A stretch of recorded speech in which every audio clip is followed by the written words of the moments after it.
Pakistan cricket board को देख के ये बात साबित हो चुकी है दोबारा से कि जिसे अल्लाह इज़्ज़त दे उसे कोई रुस्वा नहीं कर सकता। बाबर आजम को किस तरह से कप्तानी से हटाया गया 2023 के वर्ल्ड कप के बाद, ऑडियो लीक की गई किसी भी तरह से, बस ये कप्तानी से हट जाए। अब वो कप्तानी से हटा है, उसके बाद आपको कोई कप्तान नहीं मिला सही तरीके से। पीएसएल में शाहीन अफरीदी को कप्तान बनाया, उससे पहले आप न्यूजीलैंड की सीरीज़ में कप्तान बना के देख चुके हैं शाहीन अफरीदी को, उसकी परफॉर्मेंस आपने देख ली है, पीएसएल में परफॉर्मेंस देख ली है।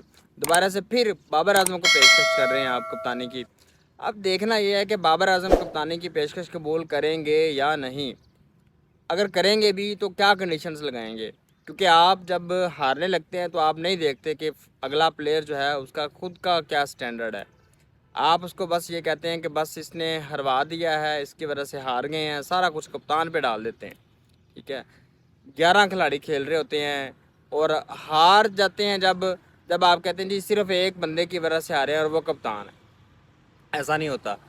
अब जो आप कंडीशंस लगा आप कप्तानी के लिए बाबर आजम को कह रहे हैं, बाबर आजम कल उम्रे से आए हैं लाहौर, और लाहौर से एबटाबाद ज्वाइन करना है अभी उन्होंने ट्रेनिंग सेशन जो फ़ौज की निगरानी में पाकिस्तानी टीम कर रही है।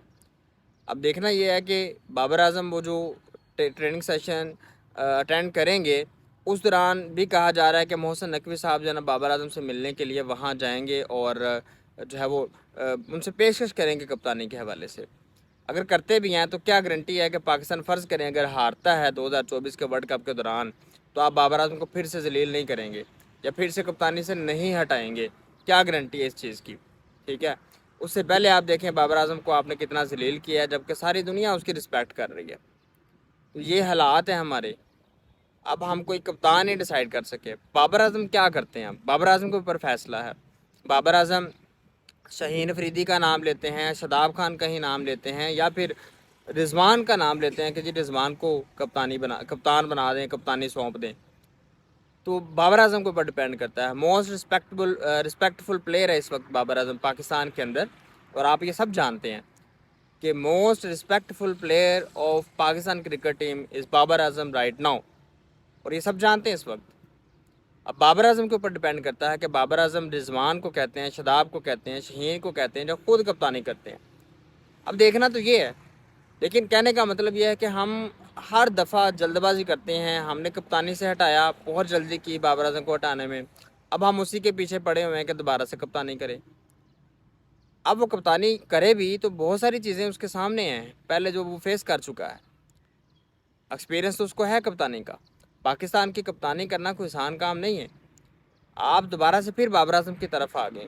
इतनी ट्रोलिंग, इतना क्रिटिसाइज, इतना क्रिटिसिज्म कौन फेस करता है?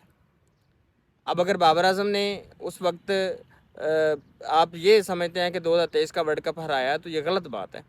11 खिलाड़ी खेल रहे होते हैं, आप कप्तान के ऊपर डाल देते हैं। उसकी इंडिविजुअल परफॉर्मेंस देखें तो 2023 में उसकी इंडिविजुअल परफॉर्मेंस इतनी खासी नहीं थी, लेकिन बाकी खिलाड़ियों को भी तो देखें ना आप, उनकी कितनी परफॉर्मेंस थी। बहरहाल, आपको क्या लगता है कि बाबर आजम को दोबारा से कप्तानी करनी चाहिए कि नहीं? अपनी राय के आधार कमेंट सेक्शन में करें। शुक्रिया।